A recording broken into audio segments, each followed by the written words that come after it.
So welcome everyone to the special webinar hosted by Path and supported by Cellanova Biosciences. Tonight we'll be speaking about cardiac injury and PCI in the era of COVID-19 from Cath lab to pathology lab. I'm Dr. Alok Finn, an interventional cardiologist and cardiovascular researcher and medical director of Path Institute here in Gaithersburg, Maryland. Tonight we have with us many esteemed speakers who will tell us about different aspects of the effects of COVID-19 on the cardiovascular system. We welcome Dr. Renu Vermani, a world-renowned cardiovascular pathologist and president of Path Institute, Dr. Robert Byrne, an internationally recognized interventional cardiologist and cardiovascular clinical trialist from the Cardiovascular Research Institute in Dublin, Ireland, Dr. Giulio Guaiumi, an interventional cardiologist and specialist in intravascular cardiovascular imaging from the Hospital Papa Giovanni XXIII, located in Bergamo, Italy, Dr. Jay Matthews, an interventional cardiologist and nationally recognized for his clinical excellence in coronary, peripheral, and structural heart disease from Manatee Memorial Hospital in Bradenton, Florida, and Dr. Rajiv Johar, an interventional cardiologist and chief of the Department of Cardiology of the North Shore University Hospital in New York.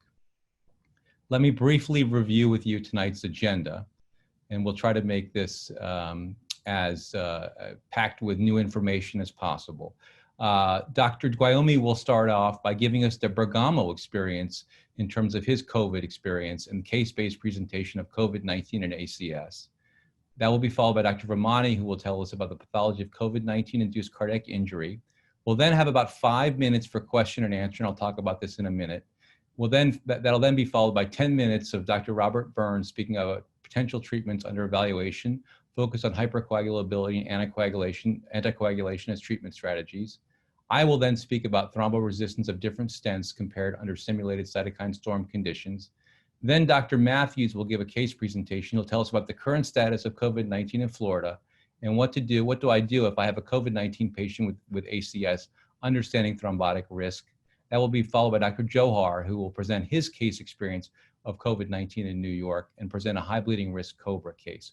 We will then have about 10 to 15 minutes for question and answer, and that will be followed by a 7-minute wrap up, which I will try to summarize all the speakers.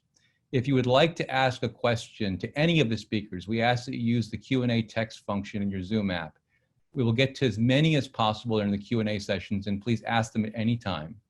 Thank you once again for joining us, and I hope you enjoy the webinar. So we're going to start the talks out, as I mentioned, with Dr. Guaiumi presenting the Bergamo, Italy COVID experience and case-based presentation of COVID-19 and ACS. Welcome, Giulio. Hello, I'm Dr. Guaiumi from Ospedale Papa Giovanni, Bergamo, Italy. Happy to be with you tonight at this cardiac injury and PCI virtual meeting in the era of COVID-19. 1,000 patients with ACS were missed out on life-saving treatment since the start of the COVID-19 outbreak. It was truly an obstacle course to try to get reperfuse of these patients. The most efficient EMS were flooded by calls of patients in severe respiratory distress. During a 40 days period starting on February 23rd, my hospital admitted more than 1,400 patients with interstitial pneumonia, and hundreds of them were requiring ETI or advanced ventilatory support.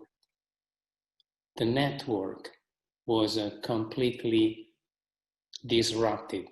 No chance to get in contact with your doctor. The phone lines were saturated. No chance to have one ambulance.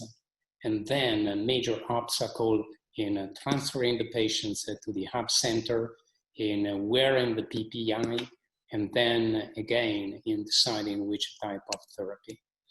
There is a clear evidence recently published in the literature that the coagulopathy is associated to an endothelial pathology in COVID-19. Here you can see the Volt-Willebrand antigen activity and the factor A activity in COVID-19 patient hospitalized in the ICU and non-ICU department compared to the normal range. Incredible augmentation of a coagulation factor and changes in spontaneous fibrinolytic What about the injury? Well, we know that in COVID-19 infection, myocardial injury is quite frequent, but for the vast majority is very mild or moderate in entity, with some exception. And the exception is not only having an incredible risk if you have a cardiovascular disease or if you have a cardiovascular risk factor, but also in patients that do not have neither cardiovascular disease, neither risk factor. When you are increasing the troponin level significantly, you might have an incredible increment of the hazard ratio. Meanwhile, we were exposed to the data that were showing as in STEMI patients with COVID-19, a quite a significant percentage of these patients arrive with a non-identifiable culprit lesion, so apparently normal epicardial coronary vessel. And the outcome was absolutely not favorable, and it was associated with a reduction of the left ventricular ejection fraction. For this reason, we focus in co-sharing with the CV Path and Dr. Finn and Virmani on the cardiac injury in COVID-19 as a pathology systematic analysis study. All the heart obtained at autopsy from Bergamo were transferred to the CV Path to be deeply analyzed. What we had, number one, we had the patients coming to us.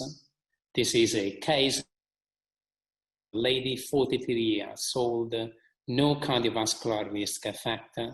She was assisting her husband who was hospitalized for COVID-19 interstitial pneumonia the same day when she was starting to suffer chest pain. ST segment elevation in the inferior and lateral lead. She was quickly transferred to our hub. Then she was arriving clearly hypotensive and tachycardic with a very significant low ejection fraction with akinesia at the level of the inferior and lateral wall and some pericardial effusion.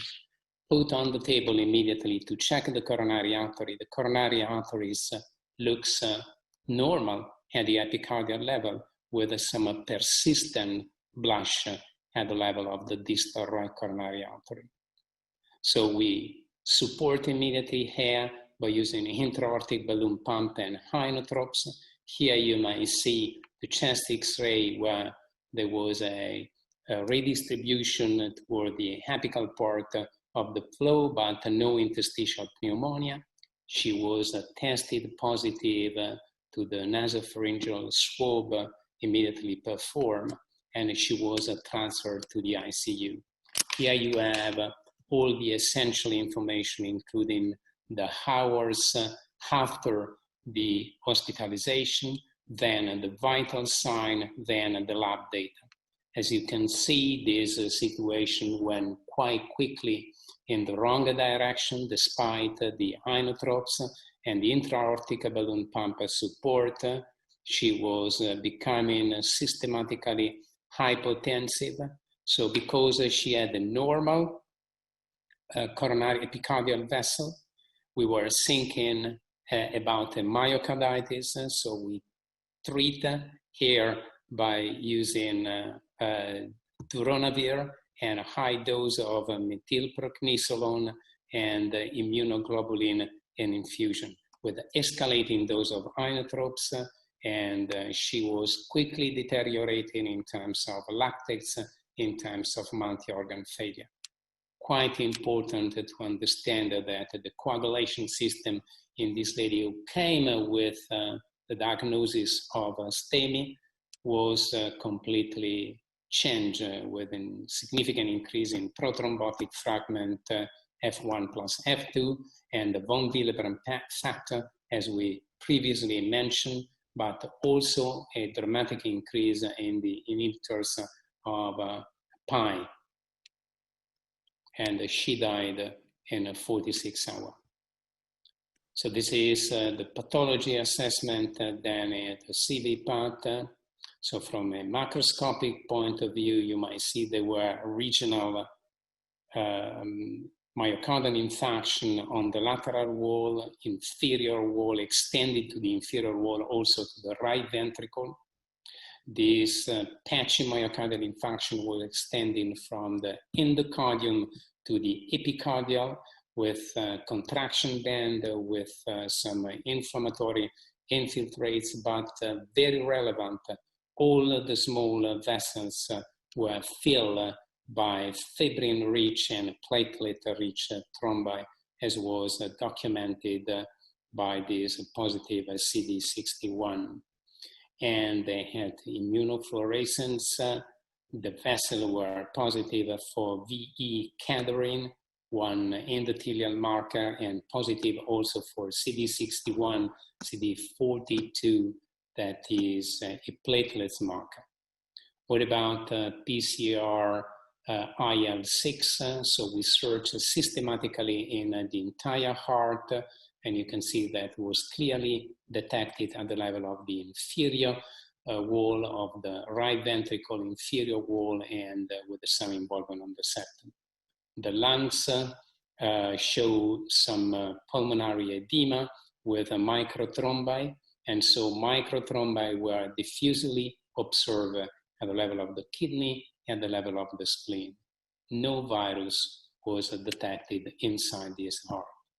So the major message from this clinical case is don't mistake microthrombi for myocarditis in COVID-19 patient presenting apparently with STEMI.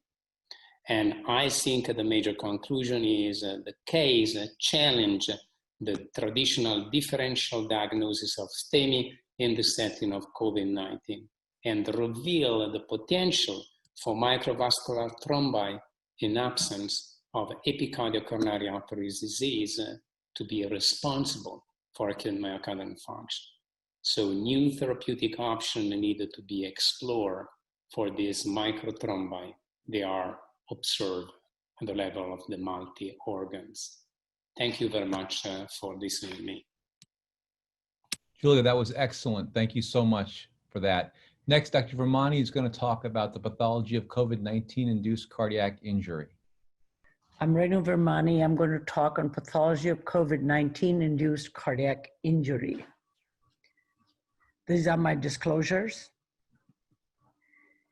I'm going to divide my talk into 4 portions. First, I'll talk on the prevalence and impact of myocardial injury in patients hospitalized with COVID-19. Then I'll talk on the prevalence of persistent myocardial injury in patients recently recovered from COVID-19. Then I'll give you an idea of what ischemic injury, that it is common in COVID-19 patients from our autopsy cases, and myocarditis is infrequent in COVID-19 patients. The prevalence and impact of myocardial injury in patients that were recently hospitalized with COVID-19 at New York Mount Sinai Hospital. They admitted 2,736 patients and measured troponin I within the 24 hours after admission. The mean age of these patients was 66 years and 59% were men. 985 patients had elevated troponin I concentrations beyond more than 0.005. And of these, 506 patients had died during hospitalization. They divided the patients of troponin I into 3 groups: 0 to 0.003 nanograms per milliliter, which is the normal range, then those between 0.03 to 0.09, and those greater than 9. They looked at the outcomes of hospitalized, discharged patients and those with mortality shown in orange. And you can see the probability of mortality is extremely low if your troponin is normal range. However, when troponin levels even moderately elevated from 0.03 to 0.09, mortality increases. The mortality is highest in those with greater than 0.09 nanograms per deciliter. So looking at the outcome of cardiovascular magnetic resonance imaging in patients recently recovered from COVID-19, of a total of 78 patients who had recently recovered from COVID-19, 78% had abnormal CMR. Now, I'm going to now address mostly our own work, which is based on autopsy evidence of myocardial necrosis and the type of thrombosis on autopsies that were performed at Papa Giovanni Bergamo Hospital in Italy under the supervision of Dr. Guayumi, who spoke just before me. Now, of the 40 autopsy cases that we've looked at of COVID-19, 32.5% were positive for myocardial necrosis. What were these myocardial necrosis from? 3 had myocardial infarction. Myocardial necrosis occurred in 10. 3 had coronary thrombosis. And 4 of the 13 cases had severe epicardial coronary disease. Intramyocardial microthrombi were seen in 7. And in 2 of the 13 cases, there were LV thrombi. And in 5 of the 13 cases, there were also evidence of lung thrombosis, as shown here. Now, I'm showing you photographs and photomicrographs and some drawings dividing our cases into 2 types. Notice those that had thrombus in the epicardial coronary artery and those that had microthrombi in capillaries. There were multiple in some and there were focal in others. And shown here is an infarct, you can see, and the aspirate of that infarct that patient underwent after he had acute myocardial infarction. He underwent coronary angiography, the aspirate was removed, and this aspirate was examined. And similarly, we did in multi-regional, you can see multiple microthrombi in this case, but in this particular case, it started with microthrombi, which were, or an ST elevation MI that had occurred in the septal and inferior wall, but also involved the right ventricle. Eventually, at the time of death, it was circumferential microthrombi. This patient had very few microthrombi, mostly epicardial based. Now, as you can see here, what was most dramatic here is the epicardial thrombi are CD61 positive, fibrin positive, von Willebrand positive, D-dimer positive, but C5b9 complement negative. Whereas the microthrombi, on the other hand, are CD61, von Willebrand, fibrin positive, D-dimer positive, but also C5b9 complement positive. Those are the basic differences, and I'll show these differences more dramatically because we assess them quantitatively. We compared the epicardial coronary aspirates obtained from non-COVID to COVID positive patients, N of 5. These are in blank, this is in blue, and the microthrombi are shown in pink. And as you can see, CD61 is not significantly different, but it seems to be increased in those with COVID. Same way, in a way, von Willebrand factor is slightly higher in the microthrombi, but not so in those who have epicardial coronary thrombosis, but this was not significant. Fibrin true was significantly greater in microthrombi. D-dimer was also greater in microthrombi, and C5b9 complement was only present in the case of microthrombi who were COVID positive patients. Now, the findings in the COVID heart suggest an increased incidence of myocardial necrosis. Myocardial necrosis, contraction by necrosis, or focal necrosis, especially endocardial based, is a common finding in elderly patients dying of COVID-19. Similarly, epicardial coronary atherosclerosis severe with thrombosis and ST elevation MI, the thrombi are rich in platelet, fibrin, von Willebrand factor, D-dimer positive, but complement negative. Microthrombi are often observed in the myocardium in patients dying with COVID-19, And the thrombi are rich in fibrin, platelet 1 Willebrand positive, D-dimer positive, and complement C5b9 positive. Now, switching to myocarditis. Acute myocarditis is a disease with variable clinical progression and presentation. The pathogenesis of myocarditis consists of 3 distinct pathologic phases. Phase 1, there is direct destruction of the cardiomyocytes through the occurrence of virus-mediated lysis. Second phase is immune response, which is triggered by the myocyte injury and results in infiltration of natural killer cells and macrophages, followed by virus-specific T cells. And the third phase is the phase of dilated cardiomyopathy, which develops as a result of extensive myocardial injury and visible fibrosis. Histologic criteria of myocarditis were first described by the Dallas criteria in 1985, and they defined histologic evidence of intramyocardial infiltrates within the myocardium. These were associated with myocyte degeneration or necrosis or myocytolysis of non-ischemic origin. Then more recently, immunohistochemical criteria have been advanced, and they have overcome the shortcomings of the Dallas criteria. Myocarditis is defined according to the presence of abnormal inflammatory infiltrate defined as greater than 14 leukocytes per millimeter square.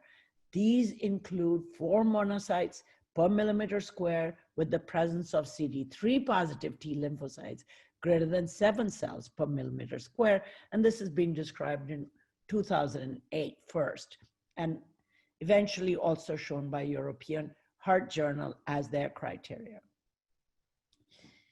I'm going to show you the clinical history and pathologic findings in 16 cases in whom we looked for myocarditis. As you can see, these patients had been ill anywhere from 2 to 29 days, and the heart rate varied according to the underlying cardiovascular disease. Epicardial inflammation was fairly common, as you can see, either mild or moderate, and most of them consisted of lymphocytes. However, when neutrophils were seen, it was usually if there was a myocardial infarction. Now, myocardial inflammation was rare. When it was present, it was mostly consisted of neutrophils, and rarely lymphocytes could also be seen. However, none of these fulfill the criteria of myocarditis. When we look at overall the virus presence, we were only able out of these 16 cases to show the presence of virus in the right atrium or in the left atrium in 1 case each. And none of these were high enough to be able to say that there was any inflammation seen there. None of them showed us any inflammation. On the other hand, virus was definitely present in most cases tested with for virus in the lung.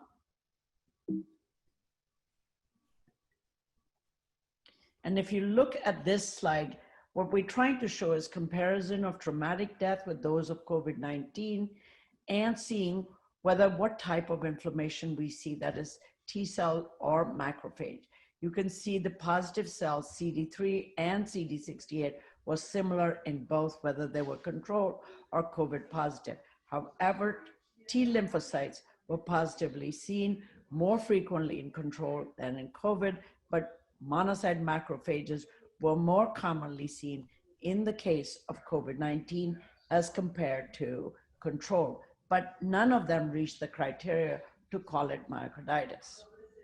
We also show a case of myocarditis, and you can see very well at low power, you can see inflammatory infiltrate, and you can also see majority are T lymphocytes, very rare CD68 cells.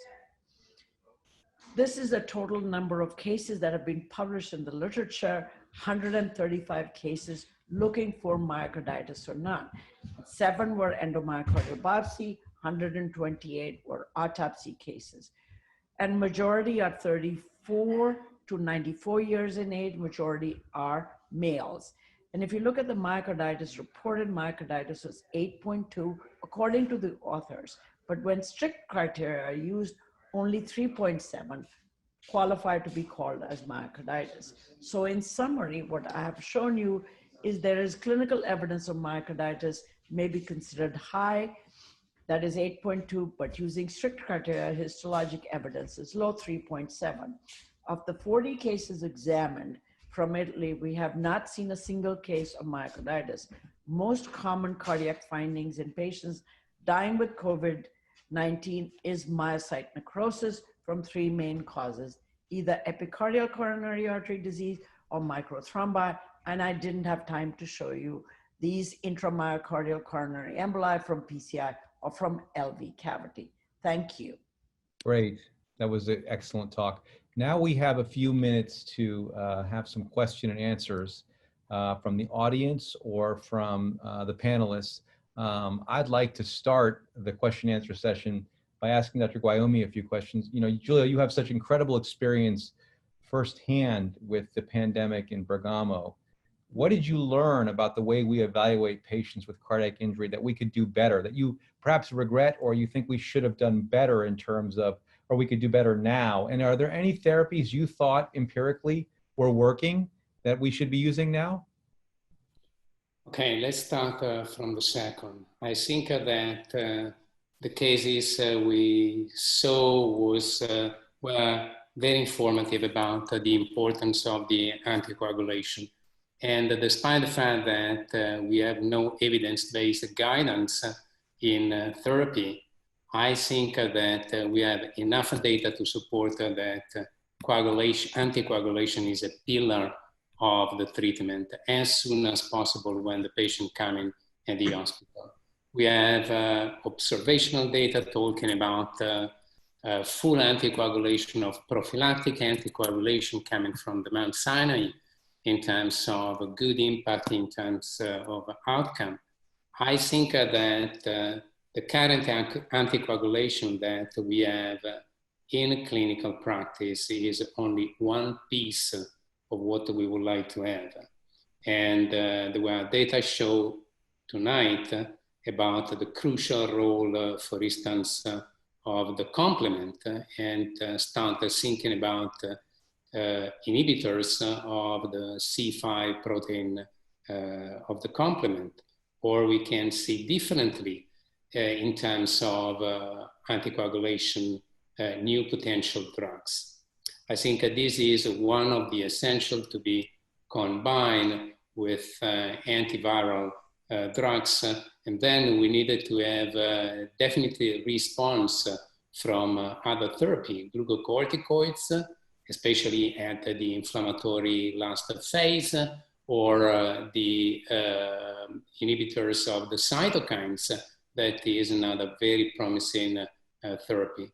But today I think any type of decision is more guided by our sensibility and the clinical practice compared to have already the evidence. So very important to identify the pathophysiologic mechanism to try to focus on more targeting therapy. And regarding the first question that was how we can better characterize the myocardial injury, I think that we needed to take into consideration that these patients are infected. So first of all, we needed to differentiate the ones that have very low and continuous release of troponin. I think that they do not need anything more than to have a continuous serial evaluation and perhaps fast echo and follow-up echo. I think it's more important to have data in the mid-term of a follow-up. For the ones that they are coming in critical condition, like the young lady we saw, there is not too much that we can change in terms of imaging data. They are very quickly going to be intubating. They needed to be supported. We needed also to try to save the personnel to be contaminating. So I think that this is something that remain to be investigated and to be clarified. Great, thank you. Rajiv, I think we have time for one question because we have a bunch of questions. Gautam Kumar asked a great question. You know, Julio, you know, in the use of thrombolytics was sort of brought up by the Chinese initially during COVID, and we didn't really catch on in the United States because of the thrombus burden, and you already mentioned the intramyocardial thrombi. Gautam Kumar asked the question, is there any role for intracoronary TPA to deal with intramyocardial thrombi? And if so, how would you select those cases versus systemic TPA? Okay, two different aspects. The first one is when the coagulation is changing, the TPA level in COVID patients is suddenly increasing at least 5 or 6 times. So we have a TPA produced at the level of the system, but in fact we have a much more important increase in PI1, the inhibition of the plasminogen activator. So I'm not sure that this suggestion could be completely valid for approaching the microthrombi. Regarding the primary PCI and the use of TPA, we did a completely different. In fact, we avoided to use fibrinolytics, and we use systematically primary PCI. I think there is a very important message that is coming from my hospital. In all the patients that we did, we compare COVID positive and COVID-19 treated with a primary PCI. In fact, the P on F ratio is the essential to understand if you are doing futile intervention, because if they are coming in severe respiratory distress, you can do everything, reopening the vessel, but you have a very, very high mortality compared to the COVID-19. So I think there is still a big space for deciding based upon the level of respiratory insufficiency, which type of therapy to approach acute ischemic events. And I think, Julia, you know, that you brought up a great point. The reality is that thrombolytics or fibrinolytics works 50 to 60% of the time. And we saw, as did Shripar Bangalore from NYU, that many of the patients who presented with ST elevation had non-obstructive coronary artery disease. So in those situations, if you use just the EKG or even a POCUS with the EKG and gave thrombolytics, you were essentially treating nothing except small microthrombi. And so the utility of that is unclear. I'm going to ask one more quick question before we go to Dr. Ramani. Stefan Tunev asked a very interesting question. Is there evidence that COVID-19 infects and damages cardiomyocytes directly, or the observed cardiac pathology is strictly ischemic? I believe it is strictly ischemic, as we did, as you know, look for by PCR for COVID-19 in the hearts, and we did not find COVID-19 except in the left atrium and the right atrium. So I don't believe there is evidence that there is direct involvement of the myocardium at all. Invasion by the virus, by the myocytes themselves.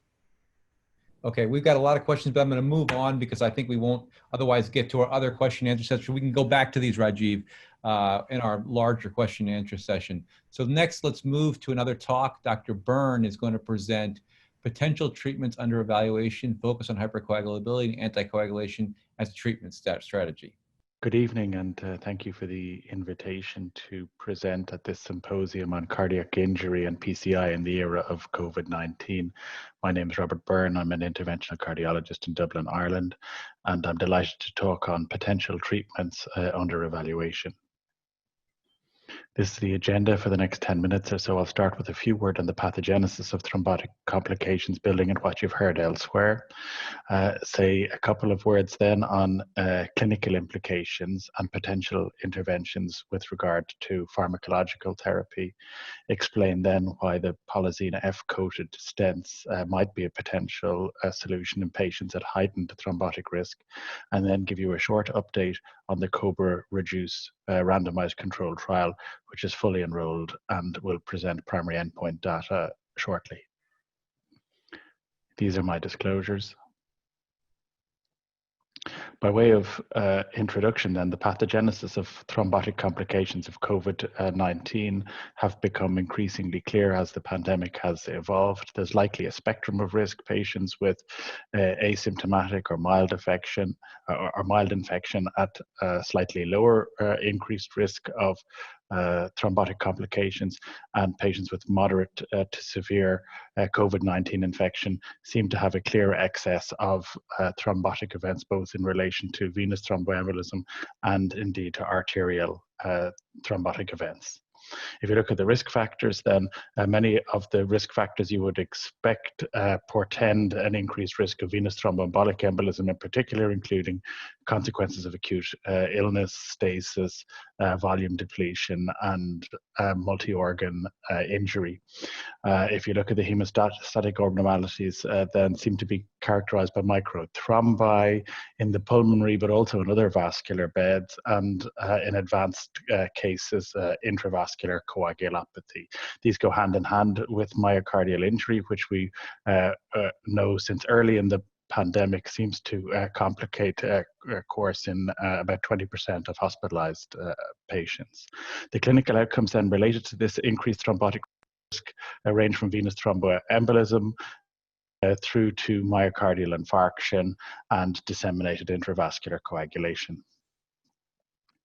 The cardiovascular effects of this prothrombotic state are amplified by the systematic inflammatory response and the endothelial dysfunction that seem to go hand in hand with COVID-19 infection, and the increased risk in relation to arterial thrombotic events and acute coronary syndrome, and also in relation to myocardial injury, seem to be mediated in part through both microvascular dysfunction and microvascular thrombosis, and macrovascular dysfunction and macrovascular thrombosis. And you've seen some examples of cases related to these in the symposium this evening.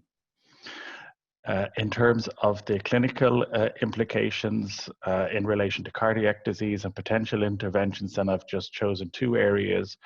One is the incidence of acute coronary syndrome. This is a study from Giulio Stefanini and colleagues in the Milan region. They looked at their heart attack network and saw that patients with ACS who were co-infected with COVID had a higher proportion of non-obstructive CAD when they came to the Cath lab than would otherwise be expected.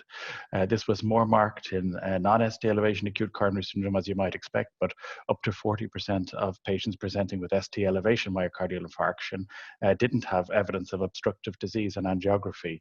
And I think in the symposium today, you've seen a case example illustrating this from Dr. Gualiumi. A second potential area related to the increased thrombotic risk in these patients is stent thrombosis. There are a number of case reports and small case series showing a link between COVID-19 illness and stent thrombosis. This is just one study from Spain.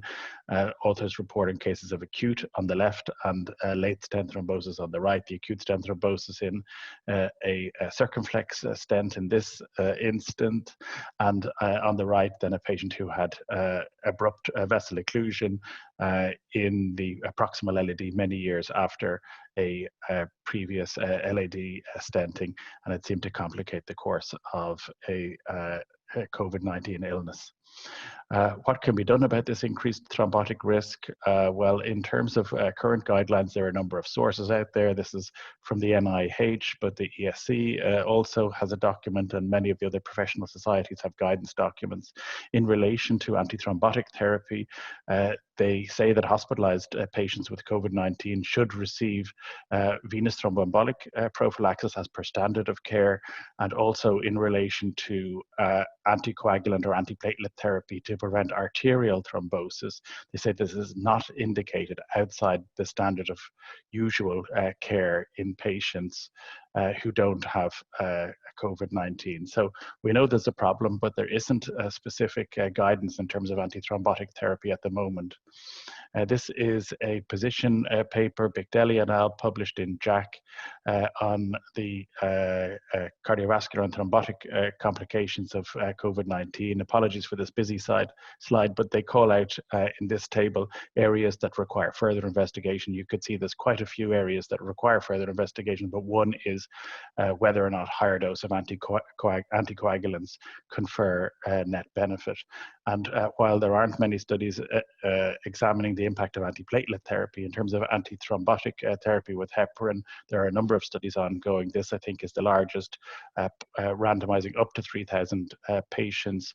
The treatment allocation is to heparin, either unfractionated heparin or therapeutic low molecular weight heparin, compared with usual care. Another approach that would apply particularly to patients at increased thrombotic risk who require coronary stenting would be to use stents that have pro-healing and antithrombotic properties. The Cobra PZF nano-coated coronary stent is one such stent. A cobalt chromium stent, thin strut, coated with a nano coating comprised of polysine F, which is a stable fluorinated polymer. It has been shown in non-clinical studies to be thromboresistant, non-inflammatory, and pro-healing. You'll see some more data on non-clinical studies presented later in this session. This is one study from 2016 comparing Cobra PZF with Vision bare metal stent in porcine model, and you can see here on the right of the slide that there was a significant reduction in neointimal area with the Cobra polysine F coated stent compared to the bare metal stent, and also in markers of inflammation in terms of struts with the granuloma or inflammation score seemed to be lower with the Cobra polysine F coated stent as compared with the bare metal stent. Ex vivo model investigations. These are some studies over the last couple of years performed by CV Path, show evidence of less platelet deposition on the Cobra PZF as compared with the bare metal stent. And you can see that nicely highlighted here in the representative images in the top left, and also significantly lower clot burden when compared with the Synergy drug-eluting stent, as you can see here on the right. Clinical data with the stent is building, first in man study through to a pivotal study through to broad clinical use registry in terms of the eCobra registry. The pivotal study, the PZF Shield trial, 9-month clinical outcomes reported by Cutlip and colleagues back in 2017. 296 patients, you can see low rates of target lesion revascularization, 4.6%, and no cases of stent thrombosis. eCobra registry then was a broad clinical use registry. 940 patients were enrolled in France. You can see here also low rate of stent thrombosis, 0.6%, which is notable because a high proportion of patients had low intensity or short duration dual antiplatelet therapy. 6% only had monotherapy at discharge, and then a significant proportion had stopped DAPT by 1 or 3 months. So these positive results must be interpreted against the background of short dual antiplatelet therapy, which is important. Finally, then, to finish on an update on the Cobra Reduce trial. This is a large-scale trial, the largest trial ongoing with this technology, being coordinated by the ESA Research Center in Munich. 996 patients planned to be enrolled, and it is now fully enrolled. I'm delighted to be leading the study together with Adnan Kastrati and an august group in the steering committee that you can see here. It concerns patients on oral anticoagulation who are undergoing PCI, all receive aspirin, and then there's a randomization to the Cobra PZF stent plus 14 days of clopidogrel or an FDA-approved DES with 3 to 6 months of clopidogrel. The co-primary endpoints are BARC class 2 to 5 bleeding and a composite ischemic endpoint. The study hypothesis is that 14 days of DAPT and Cobra PZF will provide superior outcomes in terms of bleeding and non-inferior outcomes in terms of ischemic thrombotic events in comparison with the control group of standard DES and 3 to 6 months DAPT. Enrollment is now complete. The final phase of enrollment coincided with the COVID-19 pandemic, which of course caused difficulties for enrollment in many ongoing clinical trials, but we're very pleased that all 996 patients are now enrolled, and we hope to have the opportunity to share the data with you at the upcoming TCT meeting. In terms of take-home messages, then I think as the pandemic has evolved, it's been clear that patients with COVID-19 are at increased thrombotic risk, not only in terms of venous thromboembolism, but also in terms of arterial thrombotic events. The COBRA PZF is a potential solution for patients requiring PCI due to its pro-healing and effects and the low levels of thrombus on the stent in the acute phase compared with both bare metal and drug-eluting stents. And the data from COBRA Reduce, which is upcoming, and we hope to have this data available for TCT Connect 2020, will give more information on the clinical performance of this novel stent. Thank you for your attention. Great, Robert, that was excellent. Next, I will introduce myself. I'll be talking about the thromboresistance of different stents compared under simulated cytokine storm conditions. Hi, I'm Alok Finn. I'm going to talk about stent choice when treating patients with COVID-19 induced cardiac injury. We're going to discuss the thromboresistance of different stents compared under simulated cytokine storm conditions. Here are my disclosures. So some background, 20 to 30% of patients with COVID-19 have evidence of cardiac injury, including troponin I elevation. And those with evidence of cardiac injury have increased mortality compared to those without. PCI may be indicated in some case with COVID-19, yet it remains unknown what type of device is safest. COVID-19 can induce a cytokine storm, which is associated with hypercoagulation with excess risk of thrombosis, perhaps including stent thrombosis, and the potential effects of PCI and COVID-19 have not been studied systematically. As you can see here, there's been some case reports suggesting increased risk of stent thrombosis, at least in these 4 cases that had COVID-19. This was featured in TCT-MD.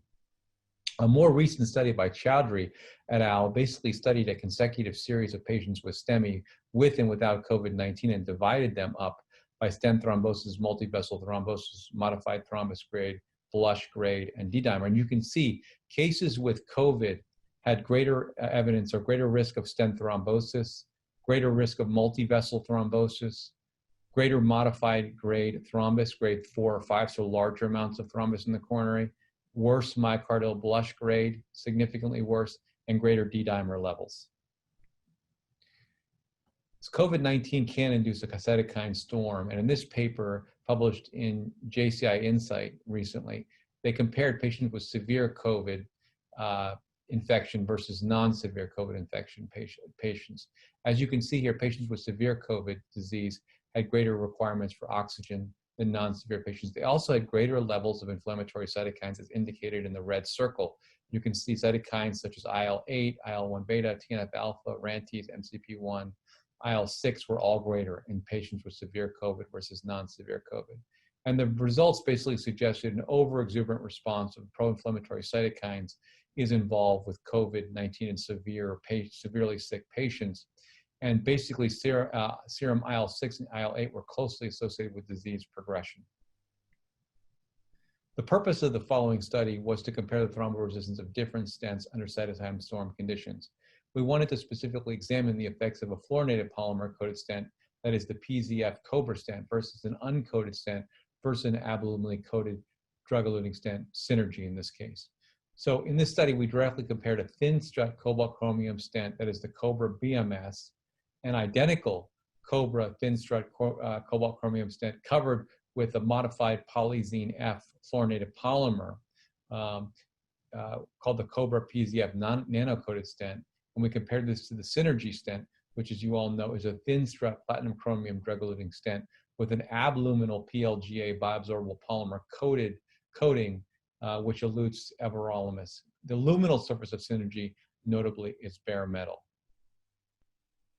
As you all know, the relationship between medical device and thrombogenesis is extremely important. When a stent is placed in the body, in the coronary artery, immediately we get platelets and fibrinogen prothrombotic aspects that adhere to the stent surface. The idea behind fluorinated polymers is that they absorb proteins, such as albumin, highly, and that protein surface protects the stents from the prothrombotic effects of platelets and fibrinogen, essentially preventing them from binding. This is shown here in this experiment where they looked at the effects of the PVDF-HPF fluorinated polymer versus stainless steel on binding albumin. You can see albumin absorption was much higher in the fluorinated polymer surface versus the stainless steel surface, including after elution with a detergent, where the albumin stuck more highly to the fluorinated polymer surface. That also translated into less monocyte adherence to the surface for the PVDF-HPF fluorinated polymer versus stainless steel. So the experimental setup, we used human whole blood, which was treated with 100 picograms per mil of TNF-alpha, one of the pro-inflammatory cytokines associated with cytokine storm, and 400 picograms per milliliter of IL-6, another cytokine associated with the cytokine storm. These concentrations were chosen in accordance with the highest blood levels seen in patients with severe COVID-19. We used both nano-coated and uncoated Cobra PZF stents, as I discussed, and the Synergy stent. They were deployed in a flow loop system and circulated with cytokine treated versus control blood for 60 minutes. We processed the stents for immunofluorescence staining for platelets, followed by scanning electron microscopy, and we compared platelet adhesion to the stents under cytokine storm and control conditions. As you can see here, the in vitro cytokine flow loop simulating stent implantation in the cytokine storm conditions.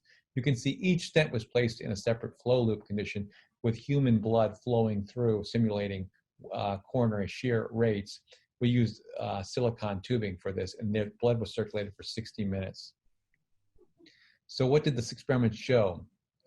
Well, you can see here when we compared non-cytokine storm conditions and we looked at platelet adherence, which is shown here in red on this confocal microscopy shown above, it's quite obvious the coated Cobra PZF had much less platelet binding than the uncoated and Synergy control stents.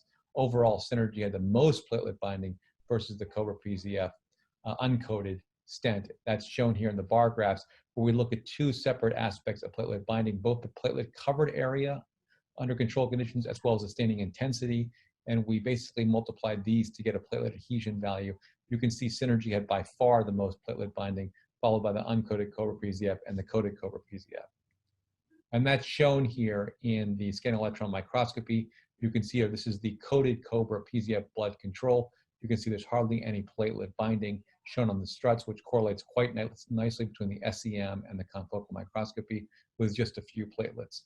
The uncoated Cobra PZF under control conditions had more platelet binding than the coated stent, and that's shown here on the example shown with the confocal and the matching scanning electron microscopy, as well as the high power views.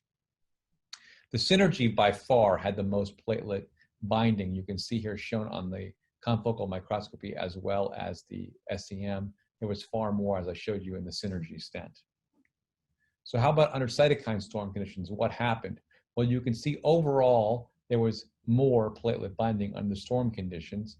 You can see here the coated stent, the Cobra PZF coated stent still had an advantage when it came to platelet binding, shown in red, as compared to the uncoated Cobra PZF stent and the Synergy stent. In addition, overall platelet binding was greater, but still the Cobra PZF stent performed the best in terms of platelet binding, as shown on the bar graph on the right, with much less platelet binding, almost the same under cytokine storm and non-cytokine storm conditions, versus the uncoated Cobra and the Synergy stent, which both had far more platelet binding. This is an example here of the high power SEMs. This is the coated Cobra PZF stent, showing you very few platelets adhering even under cytokine storm conditions. Here is the uncoated Cobra PZF stent, showing far more platelet binding, and that's shown on the nice matched SEM and confocal microscopy, and yet even more platelet binding on the Synergy stent, as shown here on the matching confocal and SEM. So here, and now I'm going to compare the appearance of the platelet binding under coated Cobra PZF under control conditions versus cytokine storm conditions, and you can see in terms of the amount of platelet binding, they're almost identical. There was really no difference in terms of platelet binding between the Cobra PZF stent under control conditions and under cytokine storm conditions.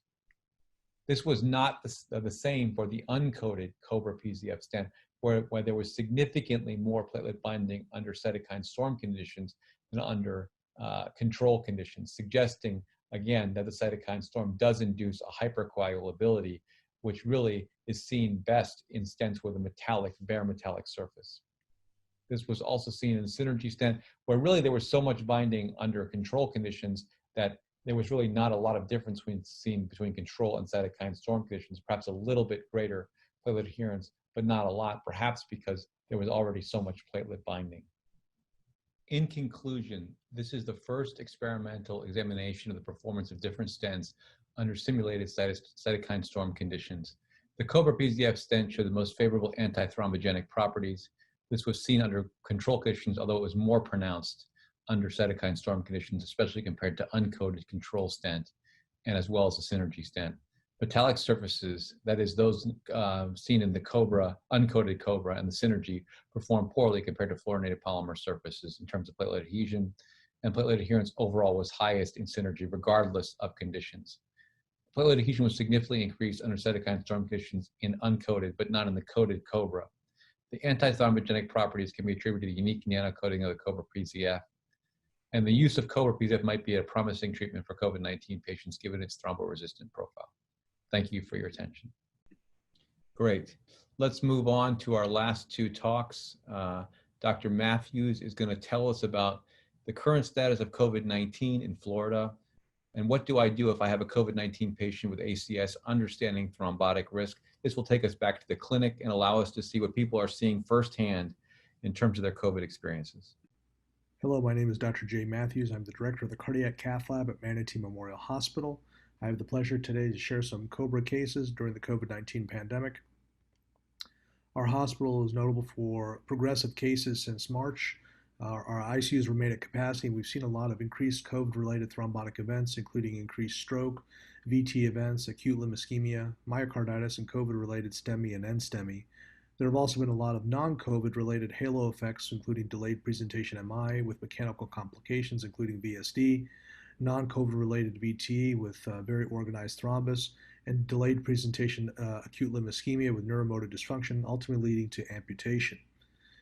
These are our current numbers. We have at least 30 patients in-house with COVID, another 7 patients that are PUI, and another 40 patients that are under precautions. These numbers are down overall. In Florida itself, we have over 580,000 cases right now too, and in our county, almost 10,000 cases. These numbers are dropping. I want to share my first case, which is a patient that's 65 years old with hypertension and ongoing smoking abuse. The patient also is somewhat non-compliant, and he was refusing most of his medications, including heparin, despite presenting with troponin elevation.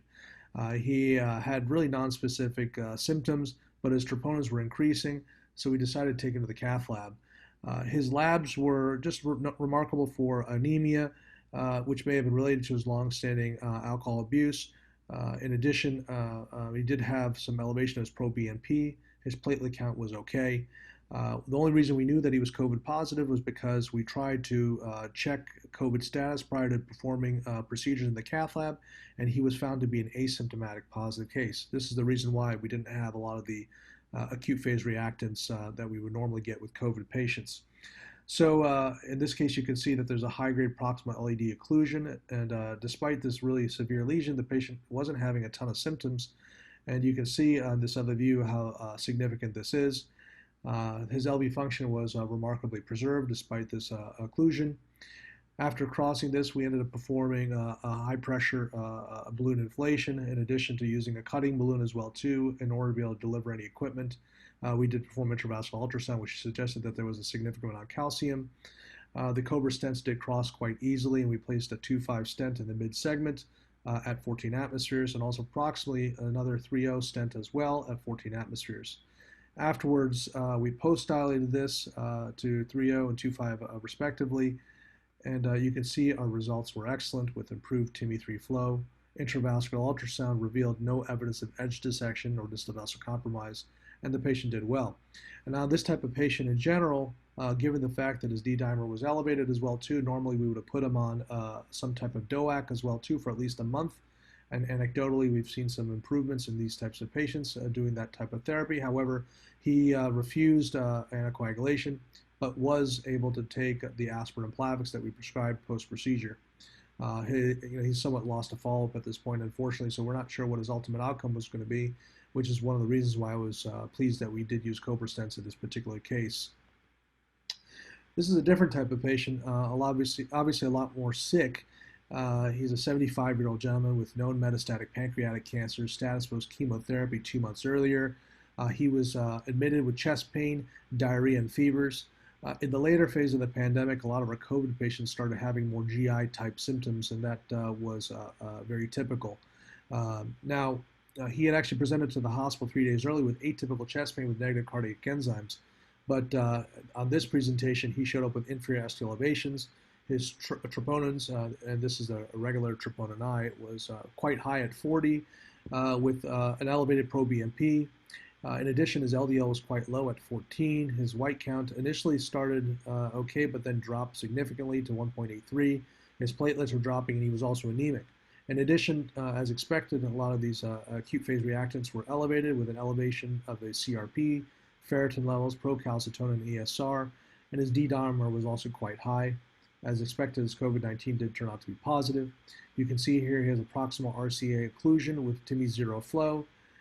We went in with a Indigo CAT-RX catheter, performed mechanical powered aspiration thrombectomy, and afterwards we were able to restore flow. And you can see that there's an ulcerated plaque with thrombus in the proximal vessel and also a high-grade occlusion distally going across the RPLV into the RPDA. So we went ahead and used the anchor balloon technique with a guideliner and stented the proximal vessel with a 4.0 Cobra stent quite easily at 14 atmospheres. IVUS did show that the vessel was quite large and ectatic at 5.5 centimeters. Distally, we went ahead and stented with a 3.015 Cobra stent at 14 atmospheres with quite nice results. And you can see the flow is better. The RPLV's got a little bit of slow flow. But fortunately, after giving intracoronary integralin, we did have some improvements there. The proximal stent was post-dilated 5.0. And you can see here we have TIMI3 flow with some moderate residual mid-stenosis as well, too. Ultimately, the perfusion of the RPLV looked a lot better by the end of the case, and there was a decent myocardial blush. And you can see here on the LV gram that the LV function is actually relatively normal with only some mild hypokinesis of the basal inferior wall. This is what his left circulation looked like as well, too. We ended up doing some intervention later on to his circumflex territory as well. He's got a very ectatic distal left main. Post-op, because of the elevated D-dimer, we did also put him on Lovenox injections in addition to Plavix monotherapy. The reason why we went with the monotherapy was we were concerned about his bleeding risk. And the patient did great from a cardiac perspective, but ultimately developed progressive pancreatic cancer and eventually went on hospice several weeks later. Thank you. Great, Jay, that was excellent. Lastly, we're going to have Dr. Johar, who's going to present his experience with COVID-19 in New York and present a high bleeding risk Cobra case. Hello, I'm Rajiv Johar. I'm the Chief of Cardiology at North Shore University Hospital. My talk today will be on lessons learned from the COVID pandemic, a paradigm shift in cardiac care, and the use of the Cobra stent in different cardiac situations. I have no disclosures. In early March, when the COVID-19 pandemic hit New York, and we were the epicenter, probably in the world, with our own health system having over 15,000 patients with COVID, the country shut down. The new norm became our recovery space becoming a COVID unit, our auditorium becoming a COVID unit, our cardiac short stay unit becoming a COVID unit, having a mobile hospital up the hill in a parking lot for COVID patients, and using an old cath lab to recover the few cardiac patients that did come to the hospital. We learned a lot from COVID-19. We also learned that there were a lot of cardiovascular manifestations, including hypercoagulable states with PE and stroke, especially in young people, and late presentation of acute myocardial infarctions, because COVID-19 did not treat cardiac disease, but yet patients came in to the hospital late. This lady, for example, presented only after she could not breathe. And we saw a lot of patients like this who had Q waves on EKG, very high BNP and troponin levels. And really, she had a closed LAD in cardiogenic shock with an echo that showed a dyskinetic apical wall, and another echo that showed thrombus in the LV apex requiring Coumadin therapy. We saw a lot of patients with hypercoagulable states. This gentleman presented after COVID with bilateral PEs that with thrombectomy and the use of DOACs led to him being discharged home. We realized very quickly that blood thinners may help patients with severe COVID-19. And that led to the assessment of whether patients who are on these therapies and develop cardiac disease, what would be the best therapy? Well, we were part of the COBRA Reduce study using the COBRA stent. And so here's a situation of a patient who did not have COVID, but is a 70-year-old gentleman with atrial fibrillation on Eliquis, diabetes, who presented with chest pain, had a CT angio which showed severe mid-LAD and moderate right coronary artery disease, was on Eliquis, diltiazem, and metformin, and showed really a non-obstructive circumflex lesion, but a significant mid-LAD lesion, which with IFR was significantly with FFR, sorry, was significantly positive. Patient got stented with the COBRA stent and did very well and was discharged home.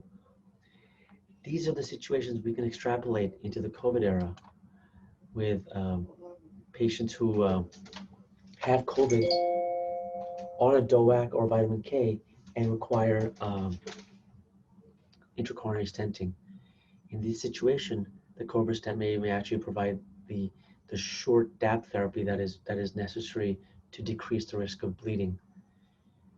COVID has not gone away, but we do see some glimmer of hope. Our recovery space that was a COVID unit is now back to us for cardiac cath. We are now seeing a resurgence of cardiac patients, non-COVID cardiac patients, but also COVID cardiac patients who are on DOACs, Coumadin, and other medications, coming in with unstable angina or stable angina with positive stress test, in which I think we can find a use for stents that require minimal DAPT therapy. I thank you for your time. Great. That's fantastic, Rajiv. I think we have time for a few questions. There are some really excellent audience questions. I want to get to those before we close. Rajiv, I think I'm going to let you take it, turn it over to you, and you can just go ahead and ask the ones that you felt needed to be answered. That'd be great. I think everyone did a terrific job, and it was very educational for myself in this whole process. Mohammed asked this really interesting question. Did you see any increased infiltration of inflammatory cells in the coronary walls? Julio or Renu, was there any data to suggest there's increased inflammatory cells in the coronary walls leading to a thrombotic state or an increased thrombotic state? Overall, there are cases in which you do see inflammation more, even non-COVID patients. So it's very hard to say, is there more inflammation? One would have to do a real comparison, age match, risk factor match, to be able to say whether there is increased inflammation in COVID.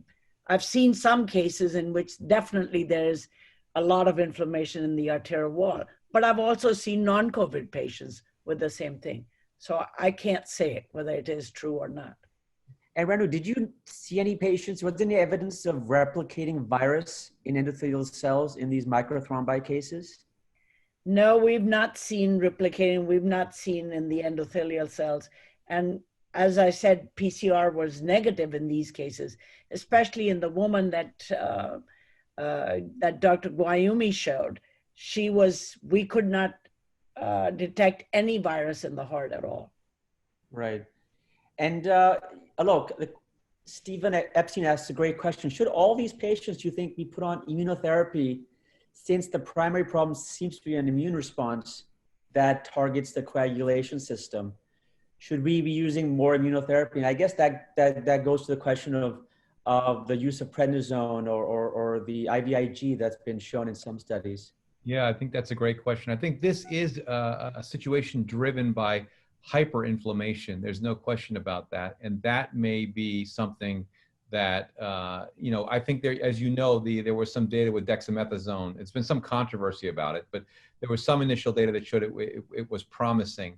I think the immunotherapies are promising. We certainly don't want to get rid of the idea of clearing the virus, but we don't want the body to have a over-exuberant inflammatory reaction, which I think is really what the cytokine storm is all about. And that's why we're getting a lot of these hypercoagulable states. And I would follow that up by asking one question. Dr. Tunev asked a question about whether or not the implications of Dr. Ramani's talk are that really it's a thrombotic problem. It's not as much a problem of inflammation, direct virus inflammation of the myocardium. And so is antithrombotics the way to go in order to protect the heart? That's Dr. Tunev's question. I think the answer is going to be probably yes. From a clinical perspective, I think the answer is going to be yes. And the reality is that we saw from the Mount Sinai studies that use of DOACs was very beneficial in COVID patients, not just during the peri-COVID era, but really in the 3 to 6 month time period. I wonder in patients like this, and I know we talked about thrombolytics and there was really no utility. The question is there any utility of 2B3 agents? Intracoronary 2B3 agents in these situations where you have, say, slow flow, you have a hyperthrombotic state, which you saw a lot of patients like that. Robert, Jay, what do you guys think about that? Well, in the case that I showed, I did in fact do that intracoronary during the case, and that did help. But in that particular patient as well too, they were also high bleed risk. So, it's going to be a matter of mitigating the risk of bleeding versus the risk of thrombosis.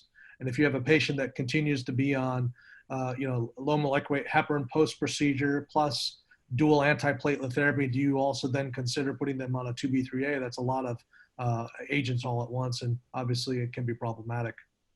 Jay, can I interrupt and ask one question? Yeah. In your slide, you said something about you look at the D-dimer levels after the first case you presented. It was a non-STEMI COVID-19 patient. You said, I examined the D-dimer levels, and based upon that, I was electing to put him on an anticoagulant. He refused ultimately. Where did you get the data about this D-dimer, and where's that coming from? The problem is, so it's obviously that's controversial as well too, and that's not necessarily related to ACS per se, but it comes to the VT literature.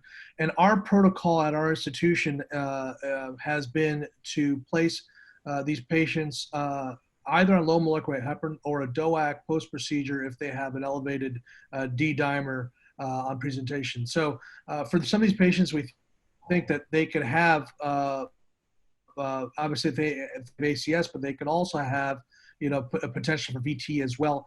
And if there's a high clinical suspicion, then we would treat them as such. And obviously in that recent review paper that was published in JACC, that is a very controversial paradigm, and also one that's not with a lot of evidence. So these protocols, UNC does this. Obviously, Mount Sinai has also done this to a certain degree as well too. But the ACS population, obviously, then you have to balance out: do you continue them on the dual antiplatelet therapy plus also the DOAC as well too? And what we've done, especially with COBRA, is and again we're waiting on COBRA Reduce to come out to really guide us in this, but we go with a shortened duration of dual antiplatelets and then continue the DOAC for at least a month. And Robert, I guess I would ask you one question. You pointed out to I don't know, it was an opinion paper or what it was, that's a review paper in JACC. You were pointing to the guidelines, and you were saying as yet there's really nothing that is recommended for arterial thrombosis. You said there is a recommendation of prophylaxis for venous thrombosis, which is quite clear in the COVID patients. Do you think the guidelines, Robert, are not aggressive enough in terms of what we should be doing in standardizing therapy in a situation where we're slowly learning this is more of a thrombotic problem for the heart than it is anything else? Yeah, I think it's a great question. It's becoming clearer, I suppose. One of the things, of course, that we learned with this infodemic that accompanied the pandemic was that we should be a little bit circumspect about emerging studies and emerging data. So it's, on one hand, you've got to act rapidly and then adapt as new evidence becomes available when you plan how to treat these patients. But on the other hand, you've got to be a little bit circumspect. I think clearly there is a lack of guidance as regard to arterial thrombosis. There's a little bit more evidence, and we've highlighted a couple of times already the evidence for antithrombotics from observational studies in venous thromboembolism. But I think there is a rationale for potent antithrombotic therapies to inhibit some of the arterial complications that we've seen today. And one final comment, you know, when you look across the literature, it does seem to be that bleeding is not a particularly strong component of the systemic illness associated with COVID-19. So it may be that there is a place for potent upfront antiplatelet and antithrombotic agents. And last thing I will say is that since we recorded, COBRA Reduce has been accepted for presentation at TCT Connect. So look forward to sharing the data with you then. Robert, one more question for you. How does COBRA Reduce data inform us in terms of our COVID era? Does it inform us? Does it change anything for the way we think about treating COVID patients? It seems like Jay's already recommending anticoagulants on top of antiplatelet agents. Is that something that COBRA Reduce can help us sort of figure out what the best therapy? There's a lot for a patient to be on an anticoagulant and dual antiplatelet therapy. So I'm just wondering, is that something that, you know, we can use going forward, just serendipity wise? Yeah, I mean, you know, there's a lot of kind of moving pieces go into that question, and Jay already mentioned it in his answer. When you're talking about prolonging DOAC therapy, then after the procedure, what do you do with the dual antiplatelet therapy?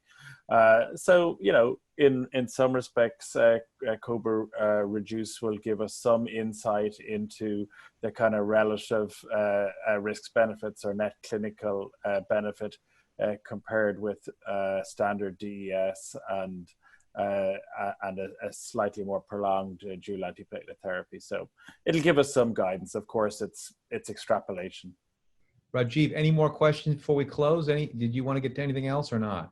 Oh, I think, you know, we've answered most of the questions, and I don't think there are any pending questions. I just think that, you know, with COVID-19, the abnormal was the norm. I mean, in other words, we saw so many things that we were shocked by, you know, seeing the 25-year-old with having strokes, or the 35-year-old with a pulmonary embolism bilateral. So we saw it, and I think we learned a lot from our colleagues in China and Spain and Italy. And I think, you know, if, hopefully never, but if it does come back, we'll be able to deal with it in a better way, because COVID does not treat cardiology. Yeah, there's no question. Okay, I think we've about done it, and we're basically out of time. I just wanted to thank everyone. I hope tonight's presentations really informed your knowledge of the effects of COVID-19 on the heart. We, I think, heard many dramatic and sometimes disturbing stories, which highlight the importance of understanding more about the virus's effect on the body overall, and especially the heart. Obviously, I'm a biased person, I'm a cardiologist. If you have any questions that were not answered, we tell you that please email us at info@cvpath.org or info@celanova.org, and we will get back to you. The webinar will be posted on our website in its entirety if you know someone that missed it and would like to see it. In closing, I really would like to thank you guys out there for joining us tonight, with a special thanks to our speakers and to our sponsor, Celanova, for sponsoring this special webinar. I hope very much that you enjoyed the talks. I'm wishing you guys all a safe and healthy weeks and months to come. Thank you again for attending. Good night. Thanks, guys.